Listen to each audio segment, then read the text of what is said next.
The Syrian Ladies Benevolent Society is the debut novel of author Christine Estima. The book follows the lives of an Arab family who traveled from the Middle East in the 19th century to Montreal in the 21st.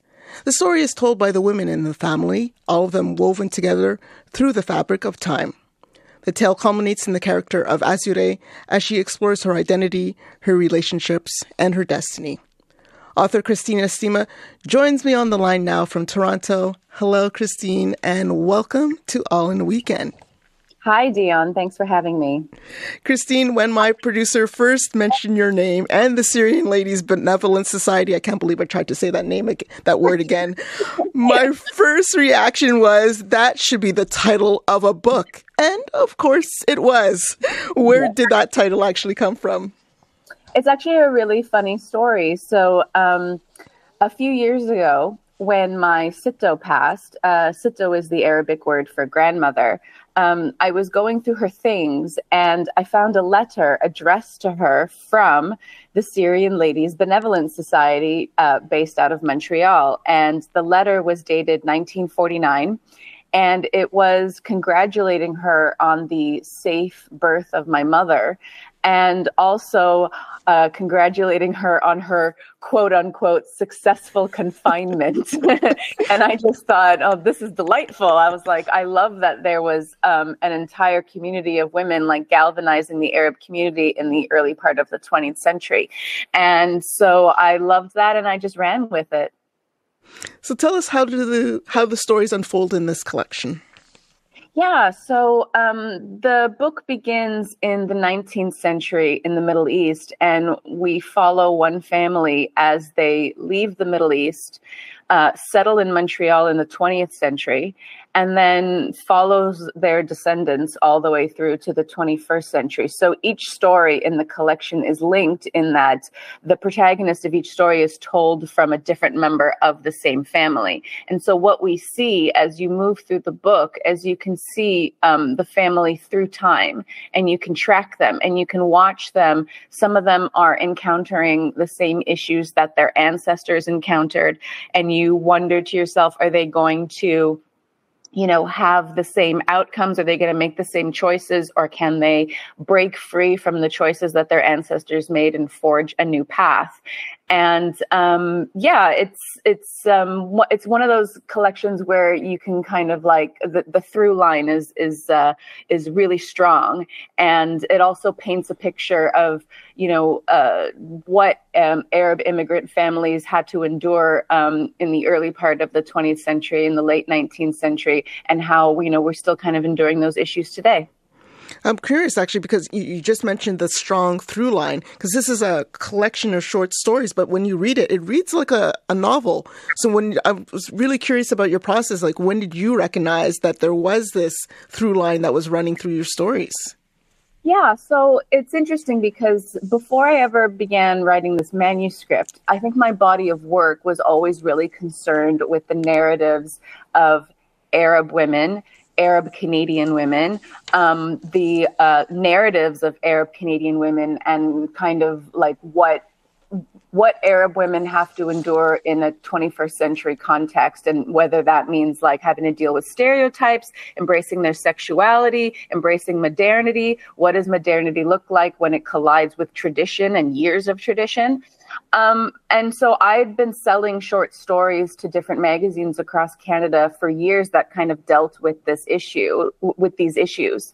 But I think that for me, it was really exciting to be able to craft a manuscript that technically isn't a novel. And I think that that gives me a lot more freedom, actually, to be able to the book, it follows linearly through time, but there are entire decades that are missing. And I think that gives me more freedom to be able to explore these little pockets in time that I think are really interesting. And also it's way more difficult to write a short story than it is to write a novel. And I think a lot of people don't realize that. A novel, you have all the time in the world to explore character and plot and depth and stories. But in a short story, you have a very limited amount of space. And so you can't really waste a minute of the reader's time. And so I was really excited about that challenge. Wow.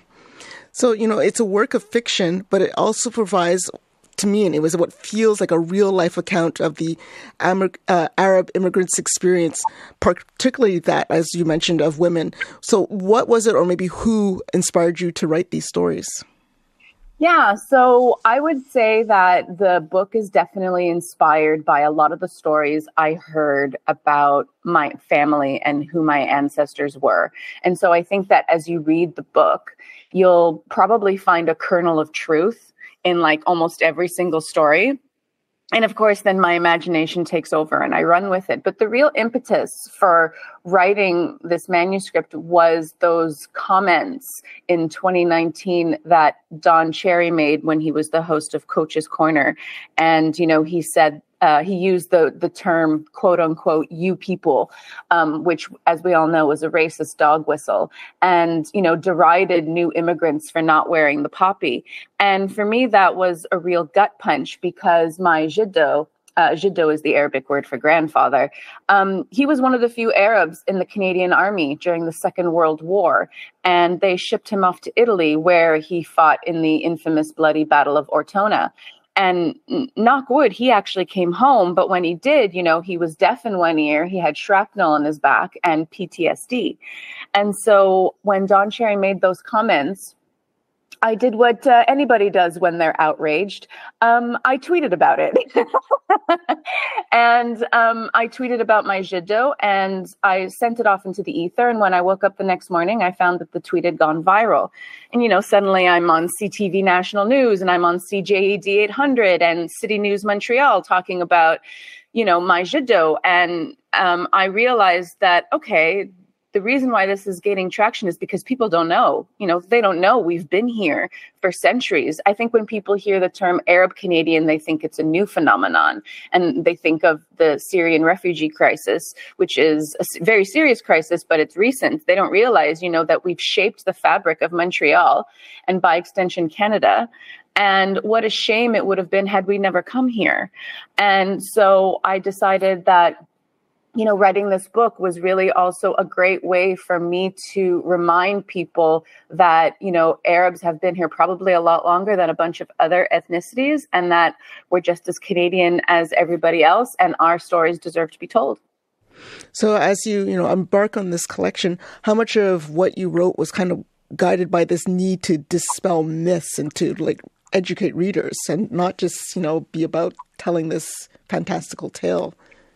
Yeah, it's interesting because I grappled with that a lot. And I have to say, I'm less concerned about grabbing Canadians by the collar and being like, hey, you can like us too. We're just like you. I'm less concerned with presenting protagonists that are going to appeal to everybody and more concerned with the art of storytelling and presenting nuanced, complicated characters, because I think in that way, the humanity is revealed.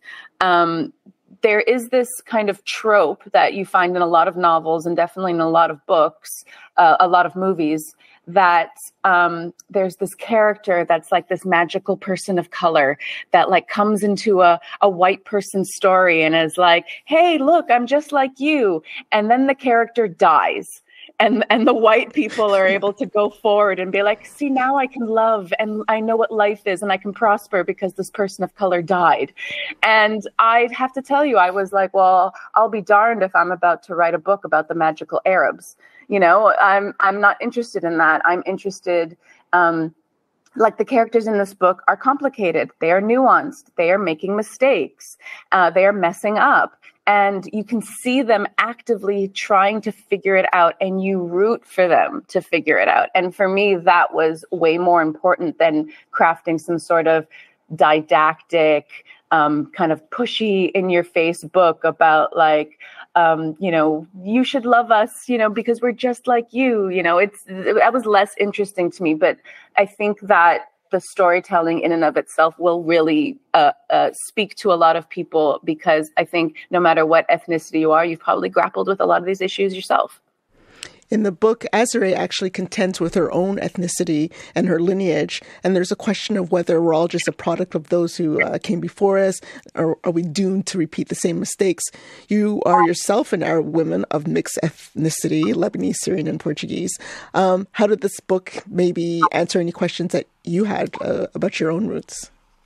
You know, it's interesting because the book definitely does ask those questions, but I don't think the book answers any of those questions. You know, I think a lot of people ask themselves, you know, like, am I behaving this way, or am I reacting this way, or is my life turning out this way because this is what happened to my ancestors? And the book definitely does address a lot of questions about intergenerational trauma and the effects of intergenerational trauma and what that looks like and how that can manifest.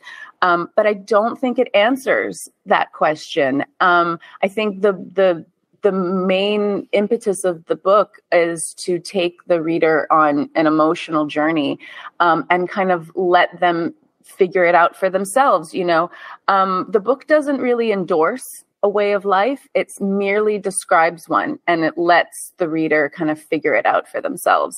And I think that that's, you know, true for, you know, in my life as well. I think you should always be posing questions, and you should always have this thirst to kind of figure it out and thirst for knowledge. But the goal to have that answer shouldn't really be a goal. I feel like that's antithetical because, you know, debate never ends. So I think in my life, and I think within the book, it's like the debate will never end. Well, I think that it's fair to say that this book breaks some traditional, at least, preconceptions of womanhood, especially Arab women. What kind of feedback are you getting from readers? You know, I've actually been really shocked because, as you mentioned, yeah, there is some sections of the book that are taboo, that are a bit provocative, and are going to push people's buttons for sure, especially when they think about modern Arab women's sexuality, tradition, and all of that.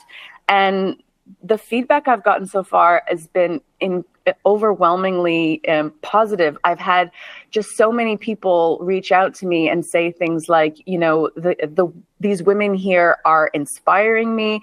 I love the term badass, and like people keep using that term. They're like, these girls are badass, and I'm like, I love that. Like, you know, I love when I hear that the women here and the things that they're grappling with, even if the story takes place in like 1930, 1940, 1970, that they're still relevant, you know, in a modern 21st century context. And they are still something that like can inspire modern women and kind of guide them through their lives. And so it's the greatest compliment. Great. Thank you so much, Christine, for joining us and talking to us a little about your story. Look forward to when you finally get back home to Montreal for that reading. Thank you so much, Dionne. Christine Estima is the author of the Syrian Ladies Benevolent Society.